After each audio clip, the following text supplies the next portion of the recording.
Welcome to English Together. Learn real English with Lina and Sam. Hello, everyone, and welcome back. It's really good to have you here with us again. I'm Lina. And I'm Sam. Thanks for joining us today. We're happy you're here, and we hope you're ready to practice some real, everyday English with us. Today, we're talking about something that many English learners find difficult. Not grammar, not long sentences, but something much smaller and more common in real life. Yes, today we're talking about small talk. Those short, friendly conversations we have with people at work, in class, on the bus, at a shop, or even with neighbors. Small talk is not deep conversation. It's not about difficult topics. It's usually light, polite, and simple, but it's very important for real communication. And it helps people feel comfortable with you. It opens the door to longer conversations later. Many learners say, I don't know what to say at the beginning, or I feel stuck after hello. So today, we're going to walk through how small talk actually sounds in real life, how to start it, how to continue it, and how to end it politely. Let's begin with the most basic situation. You meet someone, maybe at work or in class, and you want to start a friendly conversation. You don't need a long sentence. Something simple is enough. For example, Hi, how are you doing? or, Hi, how's your day going so far? Notice, it's not about getting deep information. It's just a way to open the conversation. And usually the answer is also simple. I'm good, thanks. How about you? Then, instead of stopping there, you add a small, natural follow-up, something connected to the situation around you. For example, imagine you're in a classroom before the lesson starts. I might say, Hi, Sam, how's your morning going? And I answer, pretty good. A little busy, but good. How about you? Same here. The morning was busy, but now I'm feeling better. And then you don't let the conversation die. You connect it to something around you, like, are you ready for today's class? Or did you understand yesterday's homework? Small talk works like small steps, not one big jump, just one line, then another, then another. Let's look at another everyday situation, meeting someone in an office or workplace.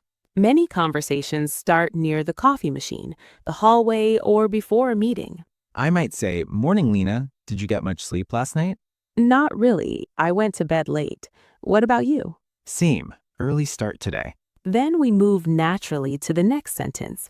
Do you have a busy day ahead? Yes, a few meetings. What about your schedule? See, it's simple, practical, and polite. No big speeches. The goal of small talk is not to impress people. The goal is to connect. Another common topic in small talk is weather. Some people think it's boring, but in many countries, it's actually one of the easiest and safest ways to start a conversation. For example, if it's hot, you can say, wow, it's really warm today. Or, it feels colder than yesterday. The other person usually answers automatically, yes, it really is, or I hope it cools down later. Then you continue with something short and natural, like, do you prefer hot weather or cold weather? Now the conversation has started, and both people can share small ideas without stress. Let's move to another situation, meeting someone for the first time, maybe at an event, training program, or new class. First, we show interest in the other person, but in a simple and respectful way. I might say, Hi, I'm Lina. Nice to meet you. And I answer, nice to meet you too. I'm Sam. Then I add a short, friendly question that helps the conversation continue. Is this your first time here? Yes, it is. I just joined this week. Oh, that's great. How are you finding it so far? Pretty good. Everyone seems friendly. Notice the questions are simple, but they sound natural and polite. And we don't jump to personal or private topics. We stay light and comfortable. Now, let's talk about small talk while waiting.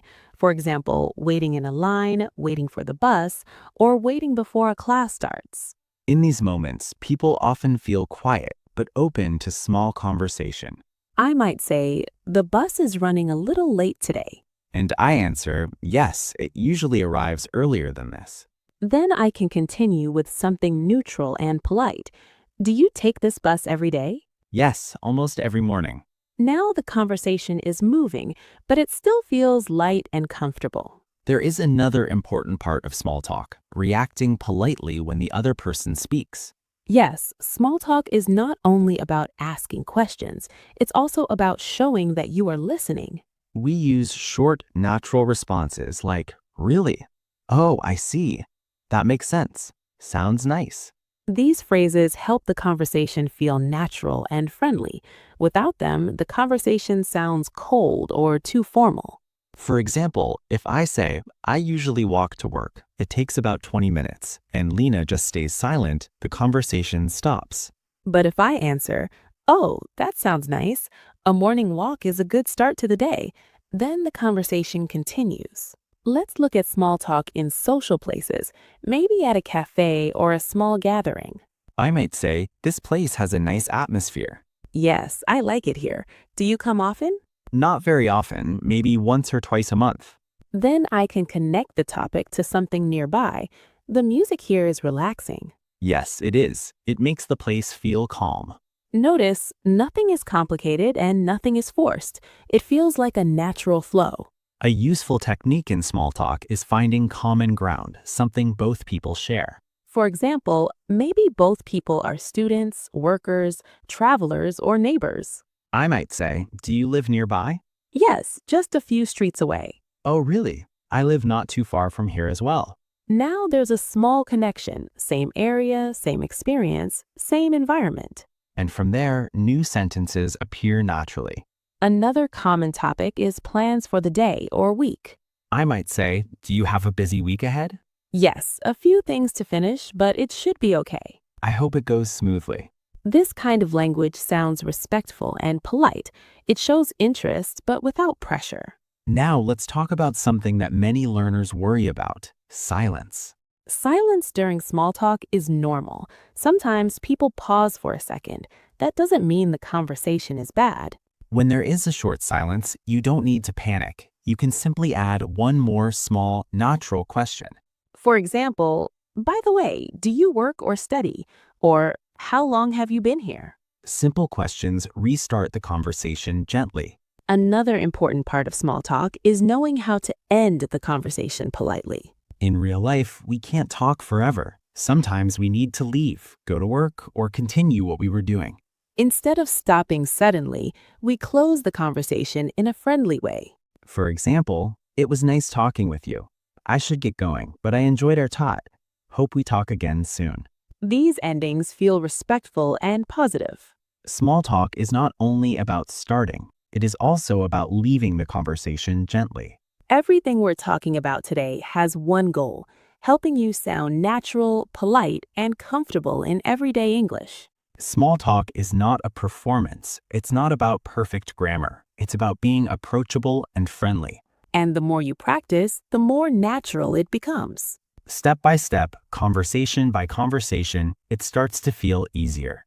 Let's continue exploring more real-life situations and longer natural exchanges. And we'll look at how small talk grows into better conversations in everyday life.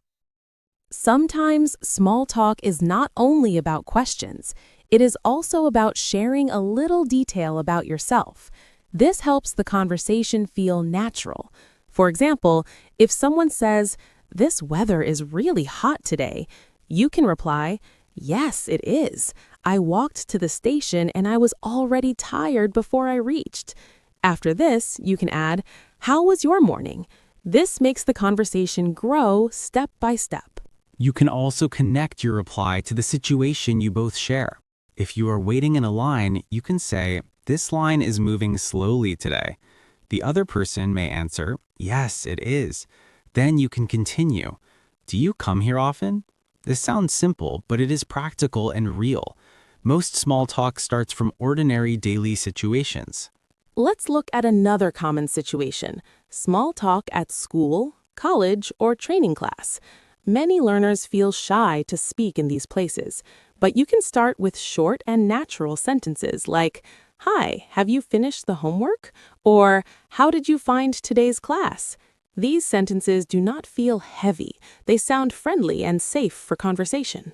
And when the person answers, you can continue with sentences such as, "Yes, I also thought today's lesson was a bit difficult." Or, I like today's topic. It was interesting. After that, you can add something small, like, what subject do you like the most? This keeps the talk moving without pressure. Another useful phrase is, you can also say, for example, instead of always saying, how are you can also say, how's everything going? Or how's your week going? These options sound natural and are often used in real conversations. You can also say, how have you been? This question is good when you have not seen the person for some time. It shows interest without being too personal. The other person may reply, I've been good, just busy with work. And now you have a new topic you can continue with. Let's talk about small talk at work or part-time jobs. In many workplaces, small talk is short and simple. For example, good morning, how's your day starting? Or, was the morning shift busy? These are practical questions. They sound natural in real working environments. And if someone asks you a question, remember that your answer should not be only one word. Instead of saying just yes or no, try to add one more short sentence. For example, if someone asks, how's your day going? Instead of answering, good, you can say, good, thanks. I'm finishing a few tasks today. This keeps the conversation alive. You can also say something that invites the other person to speak. For example, after your answer, add, what about you? This is one of the most powerful small talk phrases. It shows interest, respect, and balance in conversation. It also makes the other person feel comfortable. Many learners think small talk requires big ideas, but in real life, it is made of small details. For example, weather, work, studies, travel, daily plans, or simple observations about the moment. These everyday topics are natural and easy to talk about. Let's listen to a short role-play conversation to see how small talk flows step by step. Hi, Sam. How's your week going? Not too bad. I've been busy with a few projects. What about you? Pretty good. I'm trying to wake up earlier this week. It's helping a little. Nice. Early mornings can be helpful sometimes. Yes, true. See? The conversation is simple, realistic, and friendly. Nothing big, but still meaningful. You can also use small comments to connect with people. For example, this place is nice, or the coffee here tastes good. Then you can continue with, do you come here often?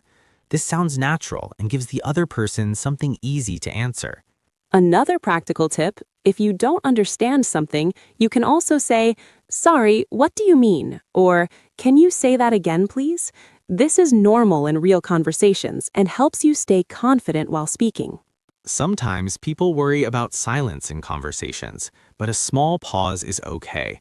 You can restart the conversation by saying something like, by the way, or, oh, I wanted to ask. These small phrases help you continue smoothly. Let's look at small talk when meeting new people at social events or group activities. You can start with sentences such as, hi, is this your first time here? Or, how do you like this event so far? These sound friendly and open. You can also say, where are you from? But keep it simple and polite. After they answer, don't stop there. You can continue with, nice, how long have you been living here? This makes the conversation feel warmer and more natural. Another situation is small talk while waiting at a station, at a clinic, or outside a classroom. You can say, have you been waiting long? Or, do you know how long this usually takes? These sentences are useful because they're linked to the shared situation. And if the conversation feels comfortable, you can slowly move to a slightly wider topic. For example, after talking about waiting time, you can say, I usually come here in the afternoon. Mornings are too busy for me. This invites the other person to share something about their routine too. You can also say something positive or neutral to keep the conversation friendly. For example, this area is quite peaceful, or the staff here are always helpful. Positive comments often make small talk more pleasant. Let's listen to another short role-play conversation. Hi, is this seat free? Yes, it is. Thanks. The place is busy today. Yes, a lot of people came early. True. Do you come here often? Sometimes, maybe once a week.